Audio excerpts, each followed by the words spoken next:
esófago, epidemiológicamente, es uno de los cánceres que se da pues en un porcentaje de 1%, sobre todo en Estados Unidos, donde se hacen la mayor parte de los estudios. Y la supervivencia global a los 5 años es inferior al 20%, es bajo, ¿no? Eso se va a ver más inclusive cuando el paciente es varón y cuando el paciente tiene mayor edad. Esto se refiere a que a partir de los 50 años, 70, 80 años, la posibilidad de ello es mayor. En cuanto a su etiología y los factores de riesgo, ¿no?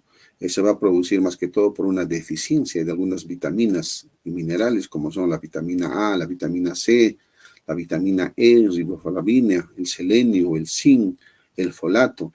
Entonces, cuando hay esa deficiencia de estas vitaminas y o minerales, son factores de riesgo. Por otro lado, la ingesta del alcohol se ha demostrado que es carcinogénico. De igual manera, el tabaco. Ahora, si uno toma y fuma, con más aún todavía, ¿no? Sube el porcentaje a 75% porque hay una sinergia entre el alcohol y el tabaco. Imágenes aquí donde podemos ver que también producen un mayor riesgo de cáncer de esófago, la acalasia, las estenosis esofágicas por cáusticos, ¿no? Y alguna esofagitis también pueden anteceder a un cáncer. Gastrectomías, ya sean parciales o completas, de igual manera, la tilosis, que es una hiperkeratosis palmoplantar, el síndrome de Plummer-Vinson o de Patterson-Kelly también ha sido denominado, donde vamos a ver que hay anemia, va a haber a nivel del esófago algunos anillos. Entonces son factores, inclusive la enfermedad celíaca, factores de riesgo para cáncer de esófago. Entre las etiologías, vamos a encontrar sobre todo para carcinoma epidermoide, factores dietéticos, nutricionales, laborales, alcohol y tabaco, ¿ya? Y van a ser enfermedades que se van a asociar pues a mayor riesgo. Acalasia, estenosis, esofagitis, que ya mencionamos. Y para el adenocarcinoma, ya también está incluido aquí el alcohol y el tabaco, pero no tanto así como para el cáncer epidermoide.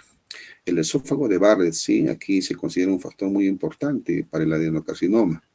Sobre todo esto se va a presentar pues en la parte distal del esófago o en la unión gastroesofágica. Sabemos que el esófago de Barrett se produce por un cambio del epitelio escamoso a columnar especializado. Este cuadro es muy interesante, ¿no?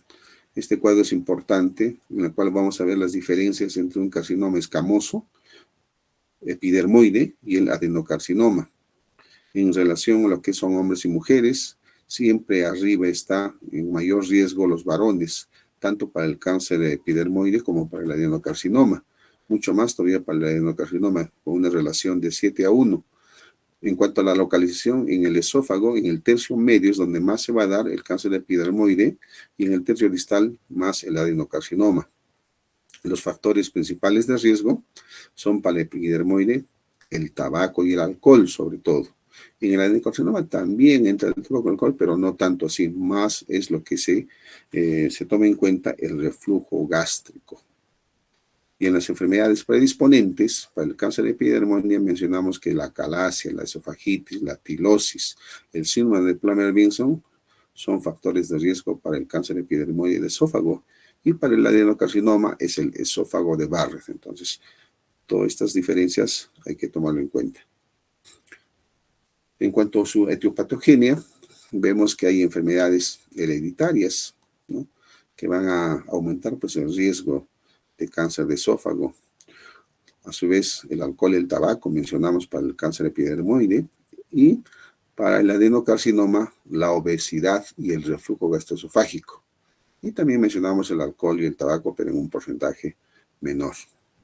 La alimentación, por otra parte, es importante, ¿no? Pacientes que comen más comida chatarra, nitrosaminas, conservantes, son los que tienen pues mayor posibilidad de riesgo de cáncer.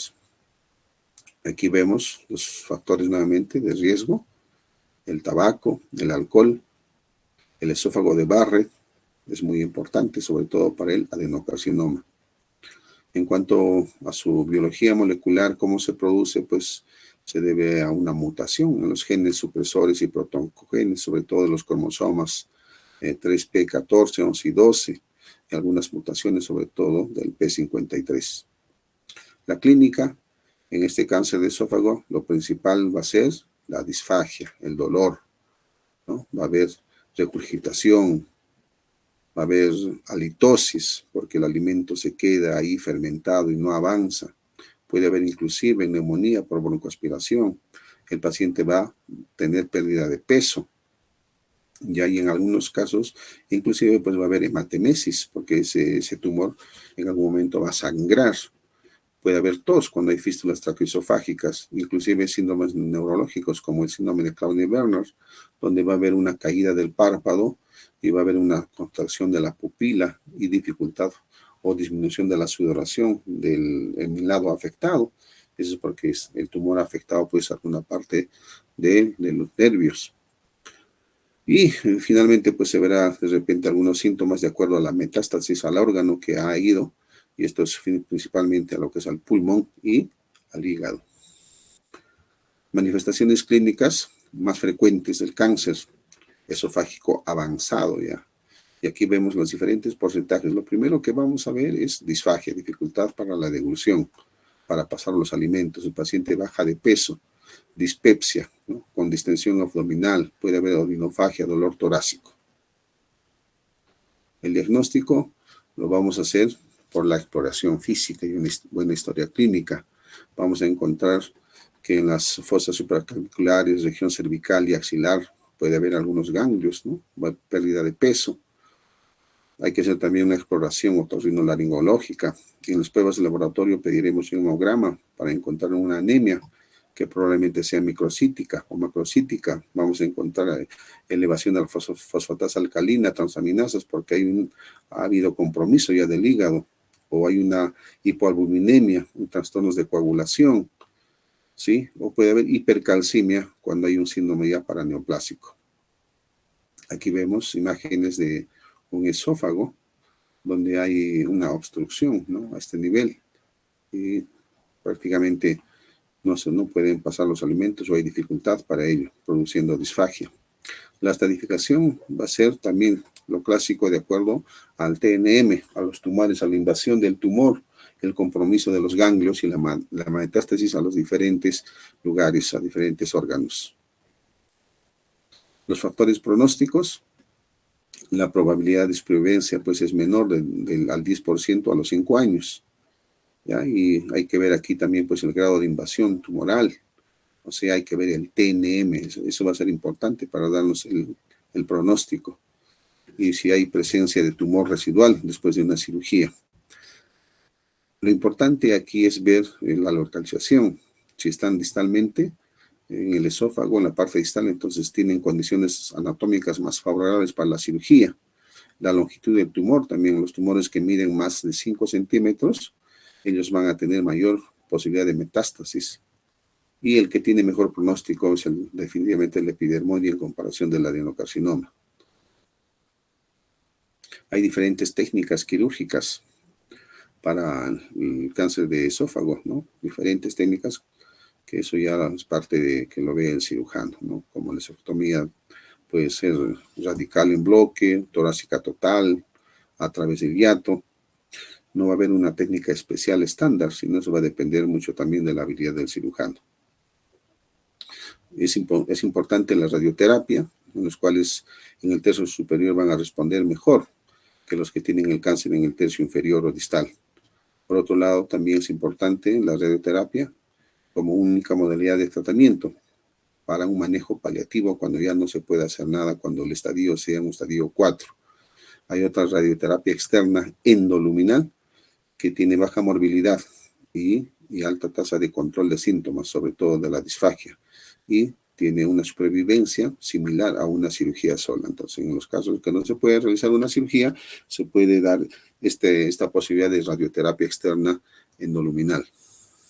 La quimioterapia va a ser pues un tratamiento único, o puede ser también mejor todavía si es poliquimioterapia, varios varios medicamentos, ¿no? Generalmente utilizan el cisplastino más el 5-fluoracilo, que hacen una sinergia entre ambos. ¿Para qué es importante todo ello? Una quimioterapia preoperatoria para disminuir el tamaño de la lesión, ¿no? O sea, para disminuir el tamaño del tumor y de esa manera pueda facilitar una extirpación completa o eliminar las posibles micrometástasis que pudiera tener. Hay una quimioterapia postoperatoria, esta es después de la cirugía, cuando el tumor es avanzado o tiene una afectación a nivel de los ganglios, y una buena opción pues va a ser para estos pacientes con alto riesgo de recaída, ¿no? Pacientes en los que se ha realizado una cirugía con una intención de curación, cuando tienen tumores en el tercio distal, por ejemplo, adenocarcinomas. Y una quimioterapia radical va a ser en los pacientes que no se les puede operar por diferentes circunstancias, cuando hay dificultad para la resección o cuando de repente va a necesitar una laringoesofagectomía, sacarle tanto la laringe como el esófago. Y finalmente, si el paciente rechaza la cirugía, no requiere, no acepta, entonces se le puede ofrecer una quimio radioterapia radical.